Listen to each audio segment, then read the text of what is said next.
6 फजीलतें अता फरमाई। उन 6 फजीलतों में आका ने फरमाया खुतिमा बिल नबिय्यून, कि अल्लाह ने मुझ पर, नबियों पर, मेरे ऊपर आकर नबूवत को खत्म कर दिया है। हुजूर के बाद अब कोई नबी नहीं आ सकता। तो हजरत उमर फारूक रज़ी अल्लाह तआला अन्हु इस्लाम के लिए जो आपने कुर्बानियां दी हैं, और यकम मुहर्रमुल हराम को हजरत उमर फारूक का यौम शहादत है। मैं कहता हूं यकम हो या 9 हो या 10 हो, हर लम्हे हर घड़ी जिस शय की भी निस्बत हुजूर के साथ है ना, चाहे वो आले बैते अतार हो या हुजूर के सहाबा हो, हमारा सर उनके आगे सरनगू है। हमारा सर, ये तो आज लोगों ने लड़ाई की बातें बनाई अपने पेट के धंधे के लिए, वगरना सहाबा ने जो अज़मत और जो मकाम आले बैत को दिया है, आज जितनी इज्जत एहतराम आले सुन्नत आले बैत का करते हैं, उन्होंने खुद किया है और उम्मत को इस पर अमल करने का हुक्म दिया है। आपस में कोई ऐसी बात नहीं। हुजूर हजरत शेर खुदा मौला अली के बेटे हजरत मोहम्मद बिन हनफिया एक दिन अपने अब्बा जान से सवाल करते हैं, अब्बा जान एक बात का जवाब तो दीजिए, अय्युहन्नास खैरुन बाद रसूलिल्लाह। अब्बा जान ये तो बताए कि हुजूर के बाद सबसे अफजल कौन बनता है? कौन है सबसे अफजल? फरमाया अबू बकर। हुजूर के बाद सबसे अफजल अबू बकर सिद्दीक रज़ी अल्लाह ताला। और आज हम इस चक्कर में पड़ गए। मैंने कहा कि मुहर्रम हम आले बैत का जिक्र सिर्फ इन 10 दिनों में नहीं करते, सिर्फ 10 दिनों के लिए हम हुसैन हुसैन नहीं करते, हमारी हर सांस के साथ हुसैन हुसैन होती है, हर सांस के साथ अली अली करते। हमने सिर्फ 10 दिनों के लिए या 40 दिनों के लिए आले बैत के साथ प्यार नहीं किया, जिंदगी की हर घड़ी में हर सांस में अली अली भी करते हैं, हुसैन हुसैन भी करते हैं। कोई मखसूस वक्त के लिए हमारी मोहब्बतें नहीं है, हमारा प्यार नहीं है। मैं कहता हूं कि जिस घोड़े पर हुसैन सवार हुए, आज वो घोड़ा नजर नहीं आता, लेकिन वो लोग कहते हैं ये इसकी नस्ल से था। हुसैन इस पे सवार हुए, घोड़े का एहतराम करते हैं। मैं कहता हूं उस हस्ती को याद नहीं करते जिसने 11 मीर मुस्तफा को अपने कंधों पे सवार करके जब गार की तरफ लेके गया है, और मोहम्मद की एड़ियां सीने सिद्दीक के साथ तक हुई है। उस सिद्दीक को हम कैसे भूल सकते हैं जिसने हुजूर को अपने कंधों पे सवार किया। मैंने कहा तुम्हारी मोहब्बत का मयार, तुम घोड़े से प्यार करते हो, और हम उस निस्बत को देखते हैं जो हुजूर की अबू बकर सिद्दीक के साथ है, हजरत उमर फारूक के साथ है, हजरत उस्मान गनी रज़ी अल्लाह तआला अन्हु के साथ है। और कौन उस्मान? कौन उस्मान जिन्होंने 3 मरतबा जन्नत हुजूर से खरीदी है, 3 मरतबा जन्नत हुजूर से खरीदी हजरत उस्मान गनी रज़ी अल्लाह तआला अन्हु। और जानते हैं कब? जब मस्जिद की तोसीह की बारी आई, आपने जमीन खरीद कर मुसलमानों के हवाले कर दी, आका ने जन्नत अता फरमा दी। तो पता चला मस्जिद के काम में अगर हाथ बढ़ाया जाए, अल्लाह उसे जन्नत ही अता फरमाता। 3 मरतबा जन्नत ली। दूसरी मरतबा पानी की तंगी थी, हजरत उस्मान गनी ने कुआं खरीद कर हुजूर के हवाले कर दिया, जन्नत मिल गई। फिर एक गज़वे के मौके पर 1000 ऊंट अता किए मुसलमानों को, और हुजूर ने फरमाया आज के बाद अगर उस्मान कोई अमल ना भी करे वो जन्नती है, कोई अमल ना भी करे वो जन्नती है। अल्लाह अकबर। तो हजरत उस्मान गनी रज़ी अल्लाह तआला अन्हु, और जिसकी वजह से जन्नत में चमक है, जिसकी वजह से, और जब घेराव किया ना बलवाइयों ने हजरत उस्मान गनी रजी अल्लाह ताला अन्हु, तो हुजूर मौला अली शेर खुदा 500 सवार लेकर उस्मान गनी के पास आए। अब तवज्जो तलब बात है, मैं जिस नुक्ते की तरफ आना चाहता हूं, 500 सवार लेकर आए। कहा उस्मान अगर आप इजाजत दें तो हम बलवाइयों का खात्मा करते, इनके साथ जंग करते। हजरत उस्मान गनी ने कहा मैं मदीना रसूल में हूं, मेरा दिल ये गवारा नहीं करता कि हुजूर के शहर में और हुजूर के रोज़े के पास खून बहा जाए, मेरा दिल ये गवारा नहीं करता। उस्मान जान चली जाएगी, ये आपको शहीद कर देंगे। उस्मान ने जान की परवाह नहीं की, शहीद होना पसंद कर लिया, पर मदीना रसूल का एहतराम हाथ से जाने नहीं दिया है। मैं कहता हूं आज अपनी दुनिया की सियासत के लिए लोग अल्लाह के घर को भी भूल जाए और मदीना शरीफ को भी भूल जाए। मैंने कहा उस्मान को अपनी जान बचाने के लिए भी ये काम नहीं किया, आज का मुसलमान सियासत के लिए ये कैसे कर सकता है, कैसे कर सकता है? तो इन नफूसे कुदसिया ने आले बैत अतार हो या हुजूर के सहाबा हो, इनसे मोहब्बत होगी तो दुनिया और शर में कामयाबी मिलेगी। हजरत इमाम हुसैन रज़ी अल्लाह ताला अन्हु, आका ने क्या फरमाया, मन अहब्बहुमा फकद अहब्बनी, जिसने इन दोनों से मोहब्बत की उसने मुझ मोहम्मद से मोहब्बत की है, और जिसने मुझसे मोहब्बत की उसने अल्लाह से मोहब्बत की।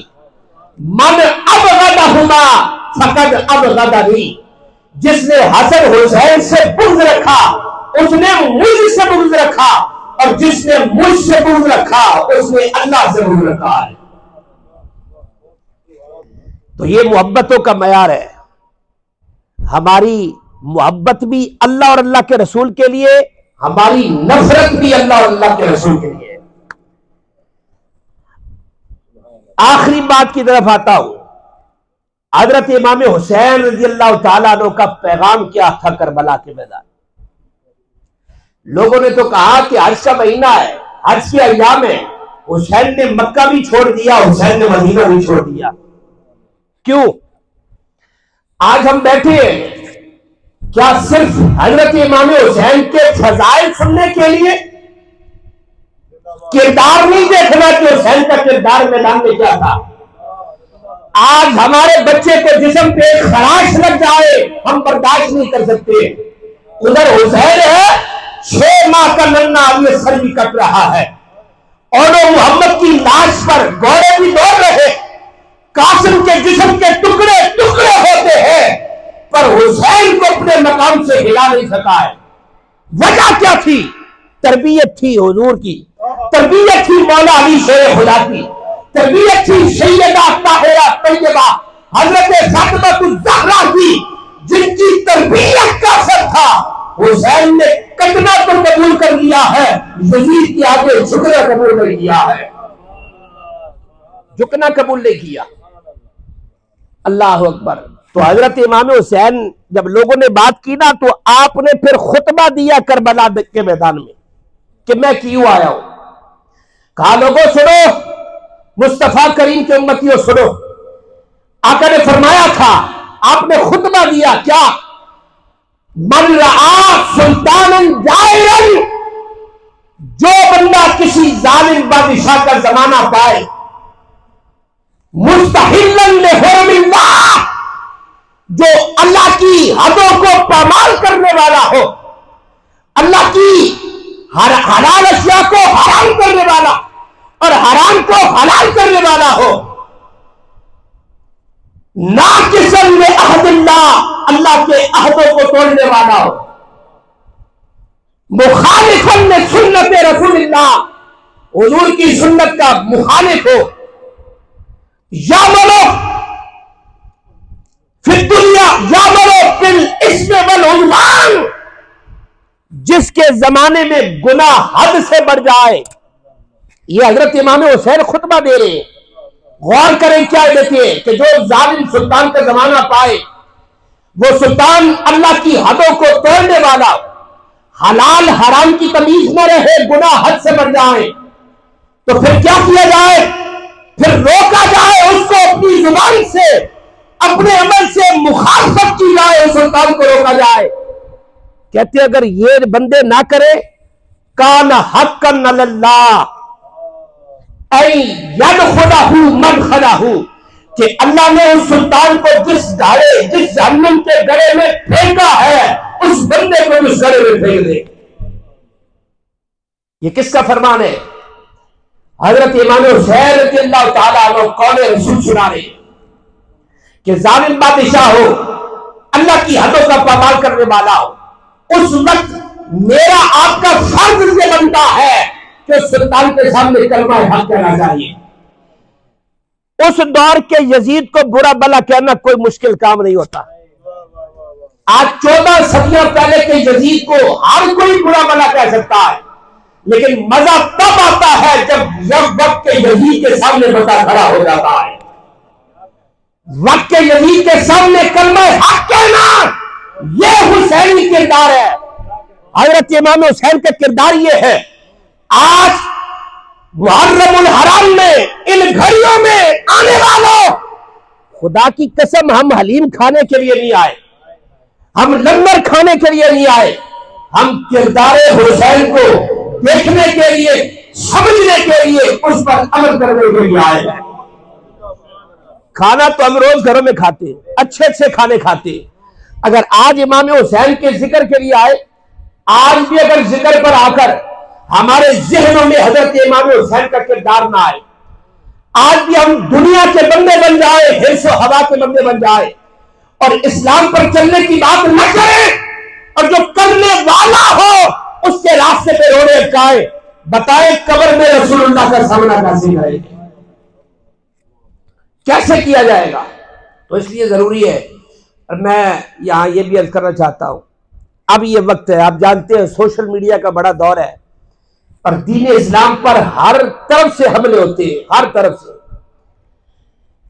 इस दौर में, इस वक्त अपने बच्चों की तरबियत के लिए जरूरी है उन्हें सबसे पहले खत्म नबूवत का ज़िम्मा बनाना है। खत्म नबूवत के बारे में अपने बच्चों की तरबियत करनी है। बताना बेटा, कयामत की सुबह तक के लिए मोहम्मद आखिरी नबी और रसूल बन के आएगा। आज हम कितनी तरबियत अपने बच्चों को करते हैं। मैं उधर पाकिस्तान में तो लोग दुआ के लिए भी आते हैं, यकीनन यहाँ भी उलमा के पास तशरीफ लाते हैं। जो औलाद नाफरमान होगी, औलाद हमारी बात नहीं मानती, आप खबरें देखते हैं और पढ़ते हैं, बेटे ने बाप को जायदाद के लिए कत्ल कर दिया, मां को जायदाद के लिए मार दिया। उसकी वजह क्या है कि हमने औलाद की तरबियत नहीं की। हम सिर्फ जब जुमे वाले दिन दो फर्जे वो पढ़ने के लिए आते हैं, सलाम फेरने के बाद चले जाते हैं। अगर बच्चे आते सुनते आलिम क्या बोल रहा है, वो आलिम बताता बेटा अल्लाह के रसूल का फरमान है कि जिससे मां बाप नाराज हो जाए, अल्लाह का रसूल भी उस बंदे से नाराज हो जाता है। जिसके मां बाप राजी हो जाए, अल्लाह का रसूल भी उस बंदे से राजी हो जाता है। ये बताएंगे तो बेटे के दिल में बाप की मोहब्बत बढ़ेगी, ये बताया जाएगा तो बेटे के दिल में मां की मोहब्बत पड़ेगी। और आका फरमाती है, अगर मेरे मां बाप जिंदा होते या उन दोनों में से कोई एक जिंदा होता, अनफी सलातिल इशा, मैं इशा की नमाज पढ़ रहा होता, वक़द कारा फातिहतल किताब, और इशा की नमाज में सूरह फातिहा की तिलावत कर चुका होता, मेरी मां मुझे आवाज देती, या मोहम्मद, मैं नमाज छोड़कर मां के कदमों में हाजिर हो जाता, नमाज छोड़कर मां के कदमों में हाजिर हो जाता। यह बात तब पता चलेगी जब दो जालू होकर किसी आलिम को सुना जाएगा, जब आलिम बच्चों के दिल में मोहब्बत पैदा करेगा रसूलुल्लाह की, अल्लाह के महबूब की, अल्लाह के महबूब बंदों की, फिर उनके दिल में मां बाप का एहतराम आएगा। इसलिए जरूरी है अपने बच्चों की तरबियत के हवाले से अल्लाह ताला हम सबको दारैन की सआदत नसीब फरमाए।